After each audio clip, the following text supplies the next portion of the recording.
Napoleon controls almost the entire European continent. Having defeated Prussia and Austria, he tries hard to dominate Spain. In the west, the United Kingdom has always been his biggest opponent. The island is well defended by its powerful Royal Navy. The country sends an army to Portugal, which, with the help of local forces, chases away the French. They now threaten to take over Spain. To the east, Russia and France see a gradual weakening in their relationship, although they are officially allied. Russia has never backed Napoleon in his wars and now refuses to implement the continental blockade imposed by Napoleon on the UK. Having had enough, Napoleon plans to invade Russia. He gathers more than 650,000 soldiers from all over Europe and signs alliances with Prussia and Austria. Meanwhile, Russia signs a peace treaty with the Ottoman Empire and prepares its troops at the border.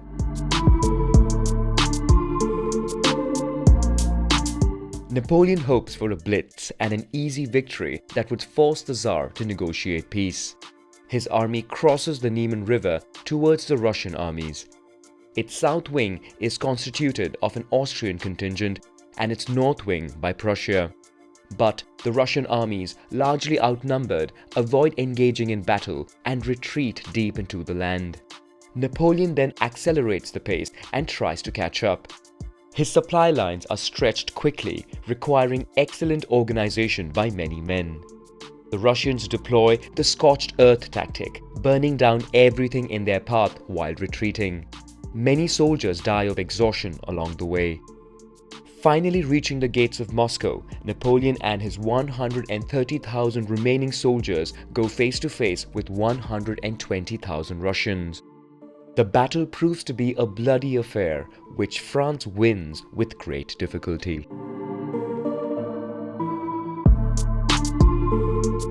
Napoleon and his 100,000 men enter Moscow, which was evacuated. A week later, Russian soldiers set fire to the city. During 5 weeks, Napoleon tries to negotiate peace with the Tsar, but receives no response. Eventually, as winter is coming, Napoleon is forced to retreat. Along the way, the troops at the back of his formation are subject to constant attack. Further west, 2 Russian armies prepare to block his retreat. Napoleon understands that he must hurry if he does not want his army to be annihilated. His troops, exhausted and starving, now suffer from the frost and snow. Horses die of exhaustion and are eaten, while the artillery is abandoned. When they reach the Berezina River, a Russian army is stationed in front of the bridge to block them. Napoleon discreetly sends men further north to build 2 bridges. Eventually, while the French troops cross the river, the Russian battalion approaching from the north reaches them. Bridges are burned to prevent the Russians from following them, condemning the fate of the remaining 10,000 French soldiers who could not cross on time. Only a few tens of thousands of French soldiers managed to leave Russia, while Napoleon leaves alone for Paris.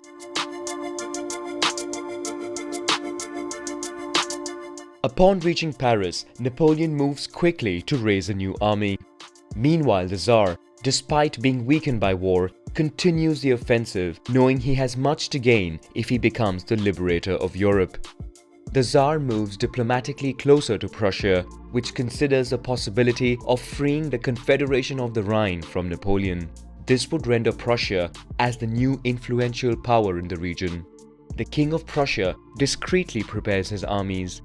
Austria chooses to be neutral for the moment, while the Confederation of the Rhine remains loyal to Napoleon. Once the Russian army is at the gates of Berlin, Prussia declares war on France. Together, they leave for Saxony to fight what is left of Napoleon's great army. But the latter is joined by Napoleon's new army, and with a few victories, they force Prussia and Russia to seek a truce. Meanwhile, in the Iberian Peninsula, Wellington's army, along with the Portuguese and Spanish forces, seizes Madrid and is preparing to expel the French from the country.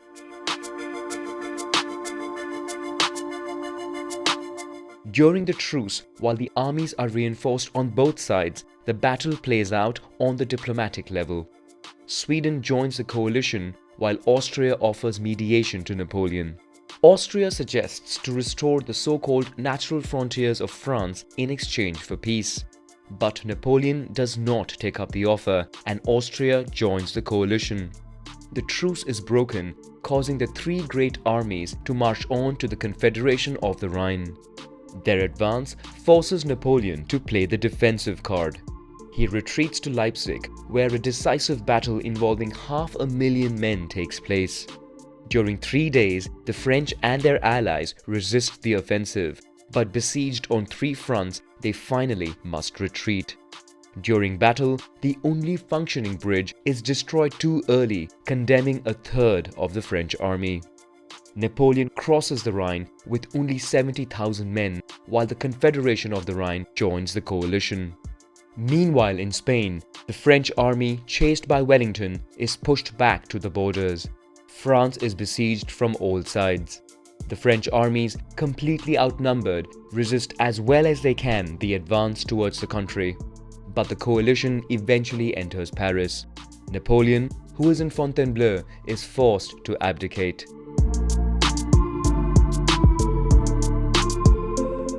Napoleon loses all powers. He is then forced by the coalition to go into exile with a few hundred men on the island of Elba, over which he has sovereignty. In France, the monarchy is restored and King Louis XVIII accedes to the throne.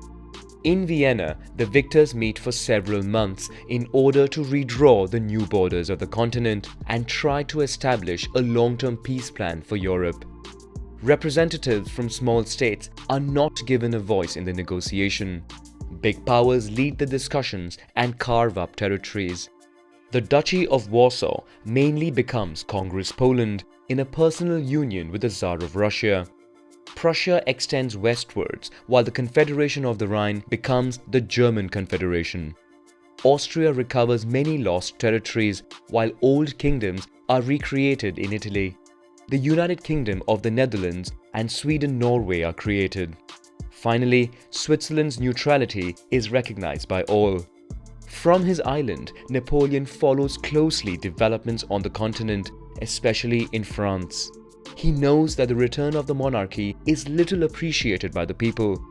For one last time, he would decide to try and regain power.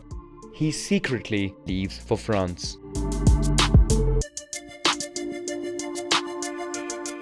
Napoleon lands near Cannes with a few hundred men. On his way to Paris, he receives a hero's welcome in cities, while French troops also join him. When he reaches the capital, the king has already fled and Napoleon gets back power. But in Vienna, heads of state form a 7th coalition. Napoleon prepares the country for war. In the Netherlands, an army under the Duke of Wellington's command is prepared, while in Prussia, Blücher's army goes to join him. In the east, an Austrian army is waiting to be joined by the Russian army, which would arrive several months later. Napoleon decides to make the first move. If he can prevent the armies of Wellington and Blücher from joining forces, he may then also be successful in preventing the Austrian and Russian armies from doing the same. He leaves immediately with 125,000 men.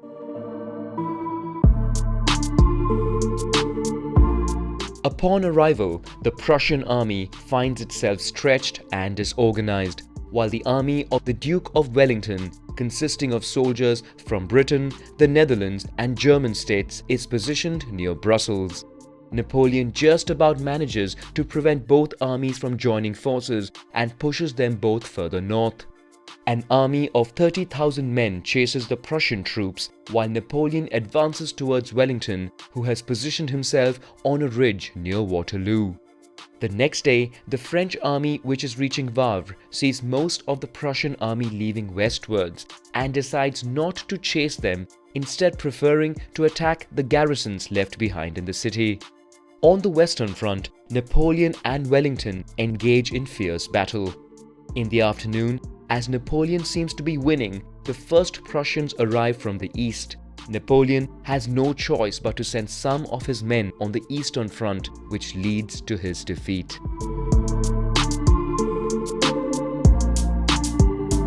Napoleon goes back to Paris and tries for the last time to form an army, but the government refuses. He then leaves incognito to Rochefort, where he hopes to board a ship for the United States. But British soldiers are checking the port. After wandering for several days, Napoleon, aware he's a wanted man, tries his luck and asks the British to take him to the United States. But instead, they take him to the island of St. Helena, which would become Napoleon's last prison. Isolated and closely surveyed in the middle of the Atlantic Ocean, he would no longer be able to influence anyone anymore. He writes his memoirs, eventually falls sick, dies on May 5, 1821, and is buried in the island. In 1840, his remains are unearthed and brought back to the Invalides in Paris. To this day, it serves as Napoleon's tomb.